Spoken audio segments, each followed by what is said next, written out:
for melodic heavy metal.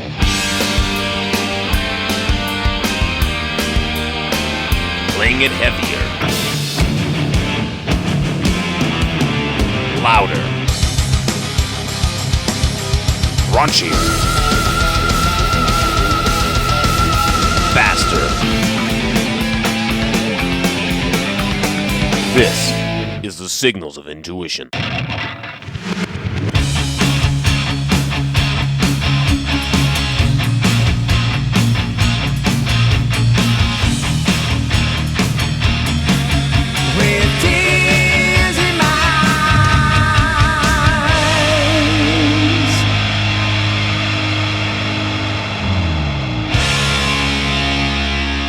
Brand new TNT from the album 13. That's their latest single, Tears in My Eyes. You're listening to the Signals of Intuition, your home for melodic hard rock and heavy metal. Tonight on the show, we've got the guitar player of that band, Mr. Ronni Le Tekro. So let's get him on the line right now. Hello? Hi, is this Ronni?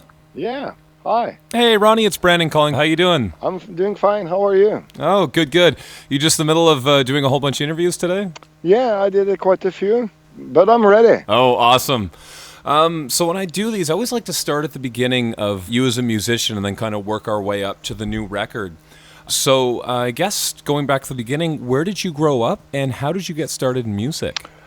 I started with music at the age of 10 approximately, playing some classical guitar, folk music and stuff like that.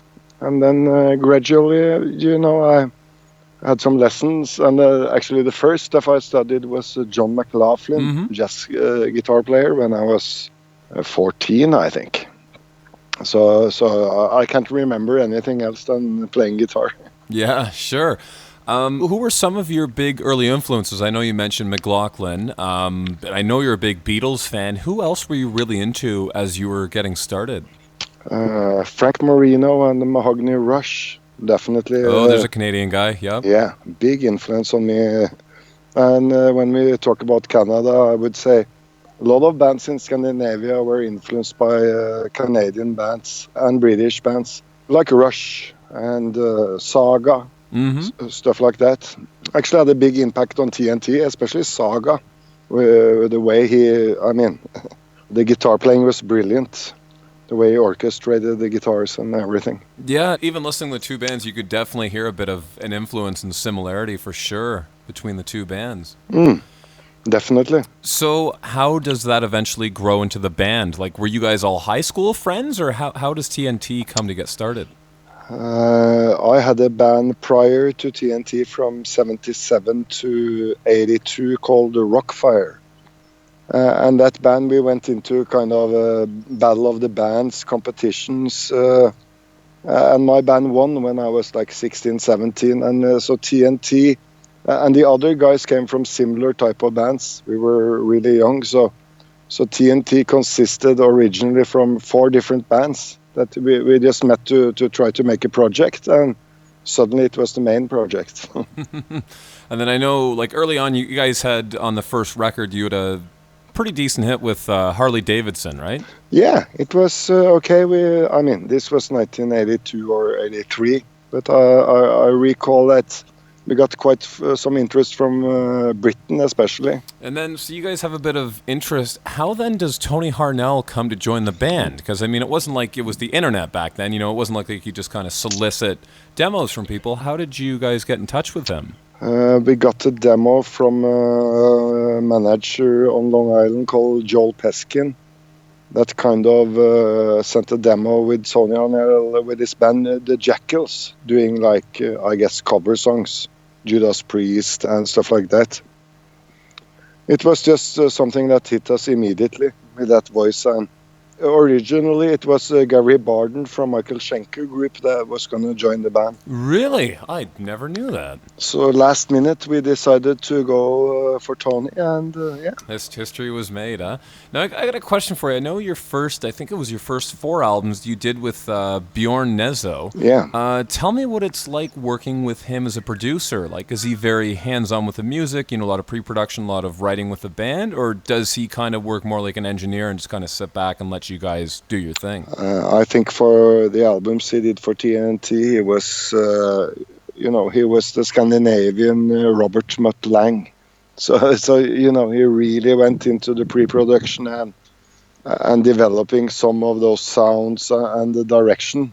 At the same time, now I think that we were so young, so we needed that direction. Now we can see things more clearly. Sure, yes, especially, that first studio experience, you know what I mean? Just really, really understanding how it works and, because I know myself playing in a band, my first time going in, you still don't have a strong sense of like, okay, what harmonies should we add? And maybe we should layer this part and, that kind of thing, right? So he kind of helped you guys develop that part too, I'm guessing. Definitely from scratch, pretty much. So we needed his experience. He had been producing lots of Scandinavian bands prior to that with success. So.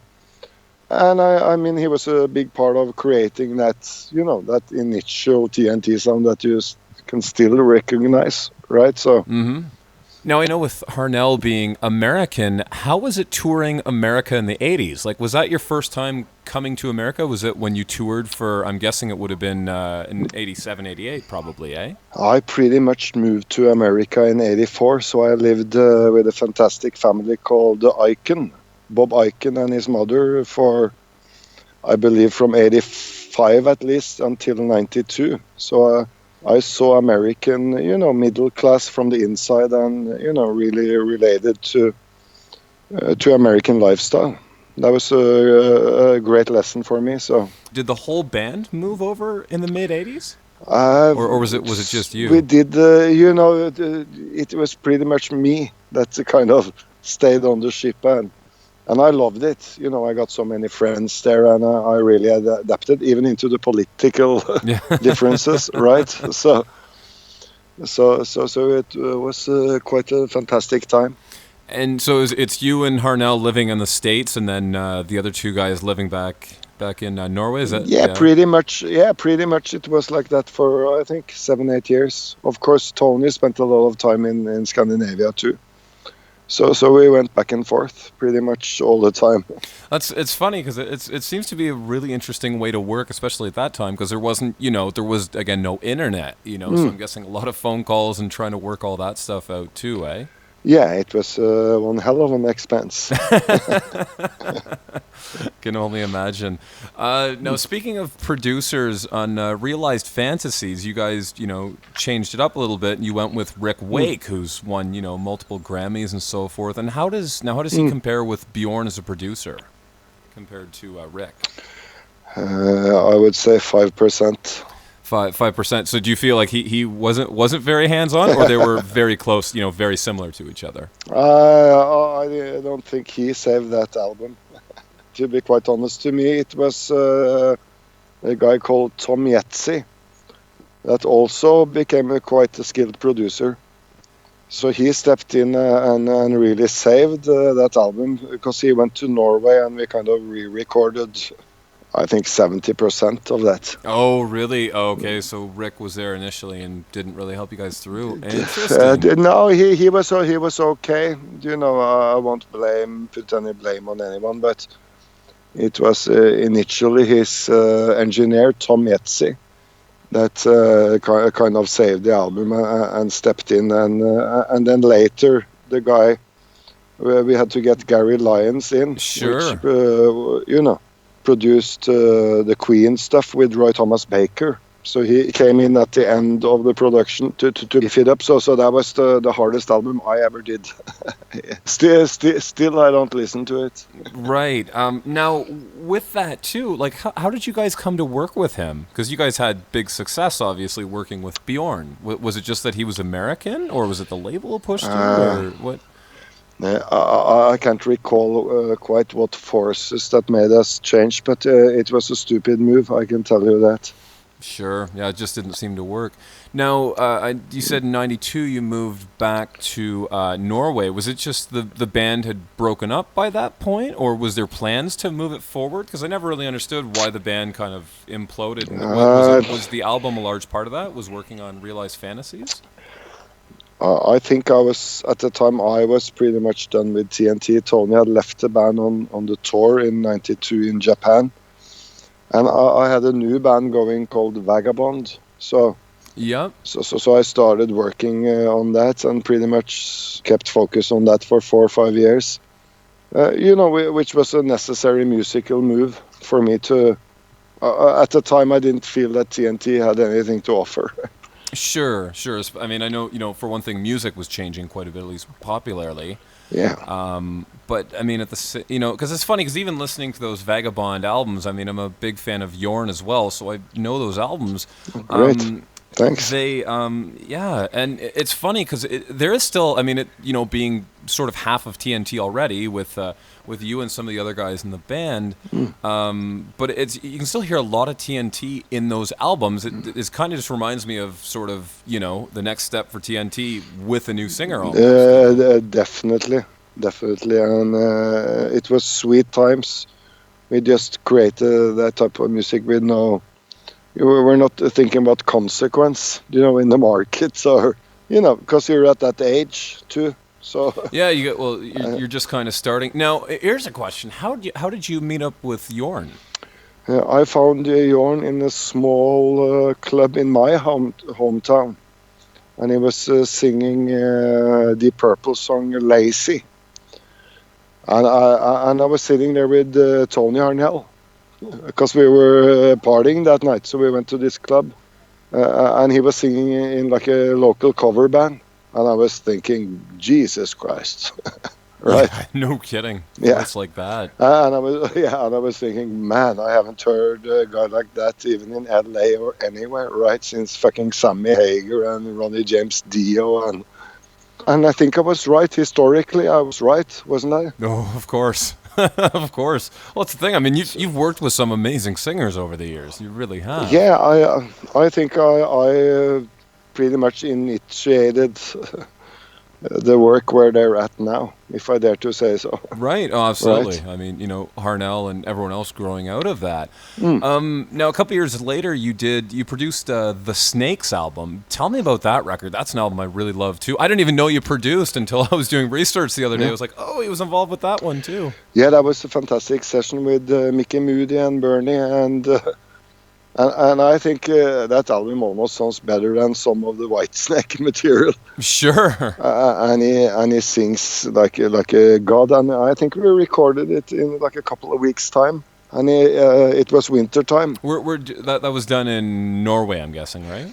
Yeah, I have a recording studio called Studio in Norway. You can go on the internet and have a look at it. It's called Studios, www.studiostudio.no. That's where we record a lot of Scandinavian hard rock and metal and black metal. Even, of course, yeah, Scandinavian black metal. Now, with that, I guess two questions, really. What were you running back in the late 90s? Were you analog? Were you, like, half digital? How did you do that record back then? System? We were analog pretty much up until 1998. Now we do super MIDI clock, so we do both. We would kind of record drums and maybe basic guitars and bass onto the analog, transfer it, continue the production, and then sync those digital tracks into the analog tape when we mix it, right? Mm-hmm. Yeah. I would say pretty much like Josh Homme and those good American guys that record analog do. Sure. So that's still very much part of your ethos, eh? Like, are you very much still an analog, let's get a really good performance kind of guy? I'm guessing. Yeah. If you listen to the last album, you hear quite some fucking white noise from the analog stuff, right? Yeah. Right. Yep. In the intros, especially on a couple of the songs, it's almost prominent. Yeah, no, I'm just trying to think of which song now, because it's funny you mentioned that. It was something that kind of I sort of noticed, but didn't think a whole lot of. You know what I mean? Like, I thought maybe it was just a bad file or something. But you're right. Like, one of the songs you can hear it. I just can't remember which one. Yeah, right. So that's due to the analog tape, the 24. The 2-inch, and I think that, nobody does that anymore, right? So, except Queens of the Stone Age and Foo Fighters, right? Yeah, yeah. There's still a handful of bands I know that will do Yeah, that. I hope. I hope. Yep. I know. I'm trying to think who I interviewed. I think it was Helge from Fair Warning, the German hard rock band, and he did a record with some of the Scorpions guys. I think it was Francis and someone else, and they did a record just like that as well, where they did. I believe it was half digital and half analog, something like that as well. Mm. So. Yeah, you got to kind of do that in order to, unless you want to track jump forever, I guess. Exactly. Now, I know too, so you've worked with, we've talked with some of the other bands you've worked with, but I know you've worked outside of like sort of hard rock and metal. Like, I think I was reading somewhere, but you've worked with jazz musicians before? Yeah, I've been doing that for, I think, maybe 20 years. Different project with symphony orchestras, avant-garde type of material, like 3 weeks ago I played with the Mothers of Invention, Frank Zappa's on their farewell tour. So I had to rehearse a bunch of Zappa tunes, and that was one hell, I'm telling you. Yeah, okay. Zampa's just insane, so I can imagine how hard that was. If you think Mozart is complicated, meet the American Frank Zappa. Fucking hell. He's fucking... I thought I was going to die, but so I keep on working with progressive projects, and yeah. Now, you put a lot of this material, like, do you write a lot of material like that, or do you just kind of write for TNT and then whatever else comes up, like the Zappa thing, you go with?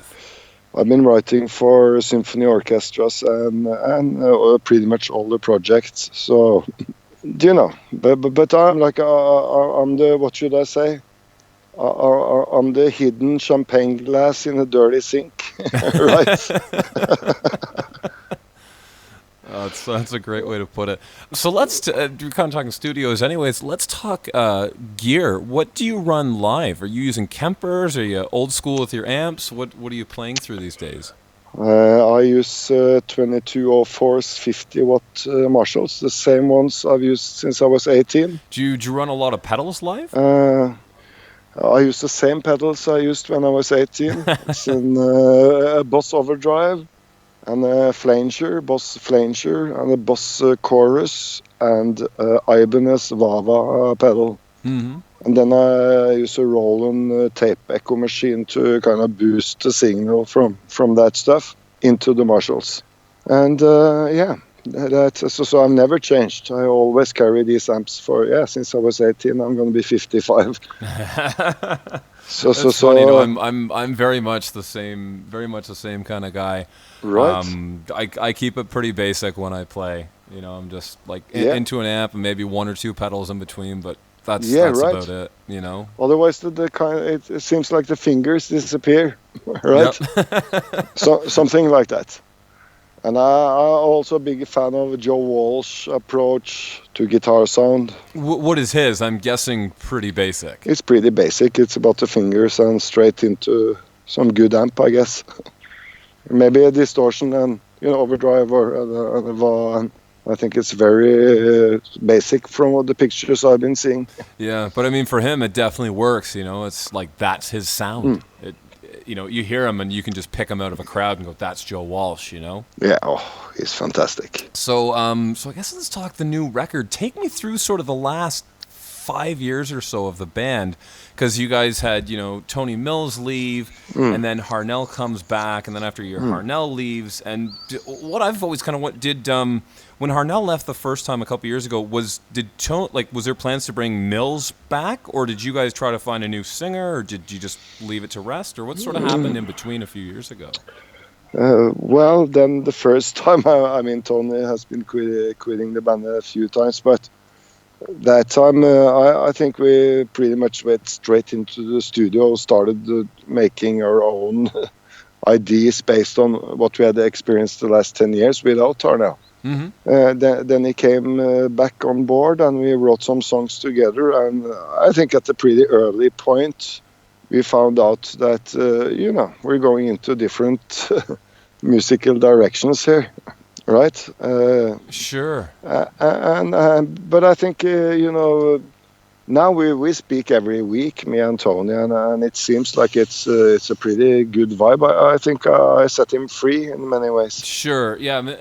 I wonder if it's just something he just doesn't want to be sort of encumbered with a band. You know what I mean? We have a whole back catalog that we got to conduct together for the future and many things and a whole history. So I will always love this guy, and so I don't think there's. And I met him just some weeks ago. We had a dinner together, and I mean there's no drama really.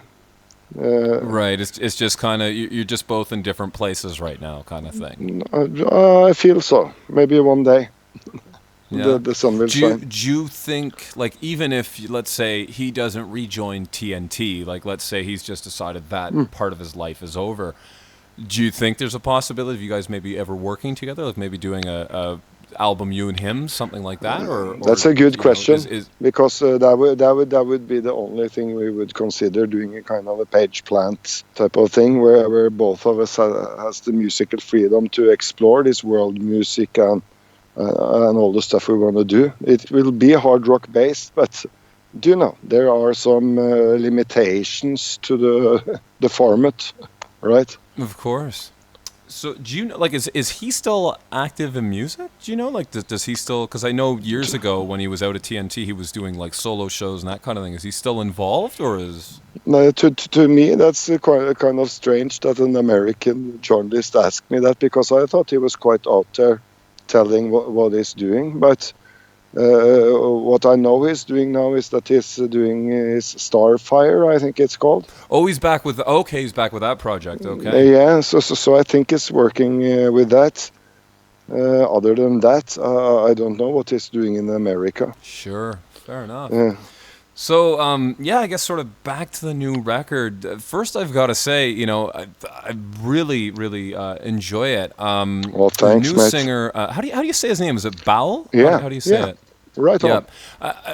Great. I've got to say, he sounds like the perfect mix between your last two singers. Like he has a very Harnell quality to his voice, but he's also got kind of the sort of, I guess, choir element that kind of Mills brought as well. Like I just find so great. Fucking great that you say that, because this is something I'm going to bring on to the band, because I've been doing 50 interviews and I'm telling you that you're the only guy that got to run. Isn't this the fucking perfect? Hello? Hey, Ronnie. Not sure what just happened there. Hi. I just lost it. Okay, so the mixture of Mills and Harnell with the new singer. Yeah, right. You were just right on, isn't he? And he's just the perfect guy. Yeah. No, he really is. Now, how did you find him? He's from Spain, I think it is. You can hear me? I got you. Yep, I can hear you. Yep. Yeah, we found him. We got like 35 audition tapes, from different singers from North America and South America, and some of those were quite famous. But we were thinking, no, let's go for unknown guy that can pull off the classic material with Harnell and can be a part of creating something new. Yeah. So was he very involved with the writing of this new record? He was, in the sense he was working on, really creating the melody lines into something bigger. But all in all, he came to set table, because I brought in an American songwriter called Tim Scott O'Connell. And he wrote the last Bruce Springsteen hit. Wait, is that Leadfoot? Leadfoot. Oh, that's so cool. You worked with him. That's great. Yes. So I brought in Leadfoot to... And he's a gothic blues and dark like hell, right? Yeah. And I brought him in and I said, everything you write, we're just going to reverse the lyrics. So he wrote all these dark stories, and we just, like you said, reverse it, because I mean, even lyrically, it's yeah. For instance, there's some darkness in my heart, right? There's sunshine in my heart. Yeah. Do you know what I mean? So we kind of reversed the whole message for each song, but he's such a skilled singer-songwriter and lyricist. So I thought that would be because Tony is too. Tony Arnold is absolutely fantastic, right? Mm-hmm. But to replace him, we need another American. So Tim came in, right? you gotta have those American dudes, right? Something about how it works with that hard rock sound you guys Yeah. have. Now, here's something I noticed, and I remember years ago hearing in an interview or something with you that you were a big fan of City Boy, Oh, the British my band from the late all-time 70s. favorite. All-time favorite band. Yeah, Jesus. it's funny, which I gotta say, thank you so much for mentioning them, because I had never heard of them, and I went and looked them up, and now I've, for years been a fan of them Oh, great! because of you mentioning So them. great! I'm thankful. I was thinking about maybe sending them, because these guys are old guys now, so maybe both of us should do that. Send them an email, and because they were, to me, City Boy was like Queen is for new beginners. If you want to step up, Yes. go to City Boy, right? Yep. Oh, and Robert John Mutt Lang. Jesus Christ! Of course. Early Mutt Lang. Young Mutt Lang I Productions. didn't even know. I didn't know this. I didn't know Mutt Lang was involved with them. That's unbelievable. I mean, I may have read it somewhere, but yeah, I didn't even realize that with them. So let's keep it a secret, brother, because City Boy is only for smart people. There you go. Yeah, I like that idea of sending those guys an email and just being like, guys, what are you up to? Get together, do another record. Yeah, I think they might be too old now. I fear that. But it's funny. I was going to say, though, not just the new record, but I mean, kind of like, I feel like your last probably several records have kind of sort of pushed, like you can definitely hear a City Boy influence in those, you know what I mean? Like it's kind of like take Tell No Tales and cross that with City Boy almost, and you kind of again, you say you busted me. You're right on. You're the first guy who busted me. It is Tell No Tales hybrid City Boy. That's what it is. So you busted me. But right? I mean, yeah, because there are some songs, that sort of Tell No Tales sound definitely shines through, and there's others that kind of pull, like you say, more towards that sort of City Boy, late 70s kind of British hard rock kind of sound, for sure. Yeah. And where should we place our bets? I think on being, something different in today's hard rock world. Yep, exactly. Now, here's a question for you. I mean, we've talked a little bit about producers, but your last couple records you've done with Tommy Hansen, who did, Halloween and a million other bands. How did you come to meet him and work with him? That was, I think, for the My Religion album was actually the first album, and he's got all that analog shit and understand classic hard rock in the sense that, it appealed to us. And since then, I've been doing many albums. I think most of the TNT stuff the last years anyway. Yeah, I could be wrong, but I think it's been everything since My Religion. Yeah, I think so too. I think so. Yeah. So now, when it comes to recording albums, like how did you record the new one? You say you've got a studio. Did you do everything at your studio and then just send it to him to mix? Pretty much we recorded here. Then I went down to Denmark and sat down in his studio called Jailhouse Studios. It's located next to the jail where we have the most criminal persons in the world. They could have a peek at you. Really? It's the perfect name for the studio then. Yeah, Jailhouse Studios. Yeah, it's perfect. But he's like old school too. He knows his Robert Mutt Lang work too. So always a pleasure working with him. Mm-hmm. Did you guys do everything at your studio, or is it like you do drums somewhere and Baal does his stuff at his studio, or? No, we did everything in the same session. Yeah. Oh, okay. And that's a big advantage. Then you can look each other in the eyes and right. Say that wasn't good. Do that again, or that was great. Yeah. Yeah. Now, when it comes to demoing, do you start with like a click track or a basic drum track, or how does sort of your writing process go? The demoing process, we try to stay away from the click tracks, or usually they tend to be too fast when we record them on the demo stage. And sometimes the magic is so much slower on an album than you would expect, and vice versa. So it's all about the tempos, pretty much, to kind of experiment at an early stage and not get stuck. A lot of times I find it the next day find it that it was the wrong tempo, brilliant song, but it was too slow or too fast.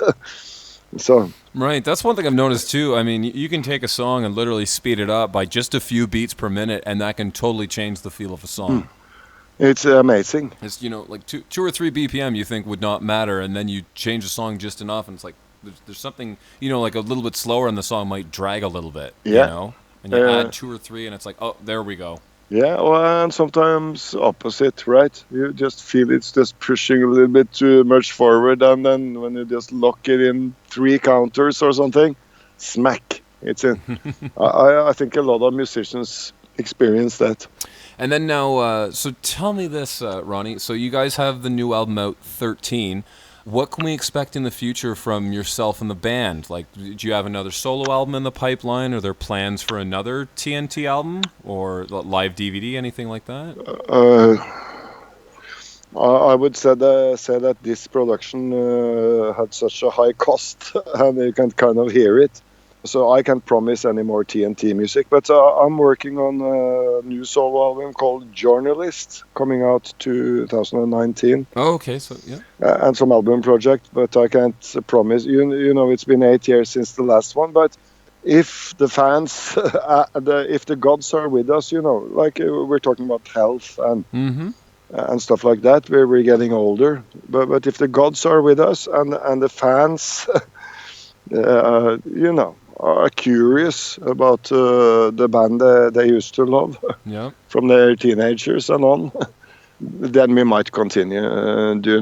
We were planning on touring Europe, and actually there's coming in some offers from the United States too. Oh, good. Please come over here. And we talked about it in the band, and I said, guys, it's been 20 years, and I think my guitar playing was such a big part of a lot of American kids' upbringing at the time. TNT was the underground that kind of everybody was digging, wasn't it? Yeah. Right. Oh yeah. And, if we can come back for one last time and tour America and show and play those songs, it would be an honor. That would be amazing. I mean, hopefully you can get somewhere near Detroit, because I would love to finally get a chance to see you guys. Yeah. I would love to come to Detroit too. I've been there 3 times, I think. Mm-hmm. Oh, awesome! Yeah, two times playing, I think, and 1 time visiting. Yeah, that'll be. Yeah, I'll definitely keep my eyes out for that. Hopefully that does happen soon. Here's just kind of on that note about you helping out musicians over here. I mean, I know I interviewed Snake from Skid Row a couple years ago. He was a huge TNT fan back in the day, and a fan of yours in particular. That's nice to hear. Bring my regards. Can do. Yep. So it was kind of weird when Tony joined Skid Row too. Do you know what I mean? Yeah. Because it's funny, because they were such fans of you guys. I mean, Snake almost certainly mentioned trying to play or playing 7 Seas either with Skid Row or before his band before Skid Row started. So I know, that sort of sound was a big influence on them. And Sebastian Bach too was a big fan of Harnell's back in the day. Yeah, I met Seb last year. And I hadn't seen him for 15 years, so that was great. I mean, we used to do our thing together. Yep. but I think he's a true American rocker. Yep. Oh, for sure. Yeah, and he's doing really good in Europe. He's kind of taking over the whole Motorhead type of vibe. Yeah, and in a way he really is, especially here. His last couple albums very have that kind of old school rock and roll, we're just going to go up and kill it for 90 minutes kind of thing, you know what I mean? And the personality. Oh yeah, just larger than life, that guy. Yeah, come on, America needs another 100 more Sebastian Bachs. Yep. It's funny though, he's Canadian, eh? He's not yeah, American, he said that to me. I'm Canadian, man. No, you're American, you fucking LA fucking. Oh, that's funny. Yeah, so that's Alrighty. funny. Well, Ronnie, I want to thank you so much for taking the time out to do this interview. I had such a blast chatting with you. And I got to say, I'm digging on the new record, so I hope Thank it does you. wonders for you guys. It's awesome. Yeah. And please, please, please come to the States if you're able. I would really love to I catch will, you and guys. I hope to see you. And yeah, let's get drunk and stoned together. Awesome. See you, Always game see you, for brother. that, my friend. See you, brother. All Take right, care. Thanks so much. And Take call it me easy. anytime if there's anything. Okay. Yep. Bye. Have a good one. Bye. Bye. We'll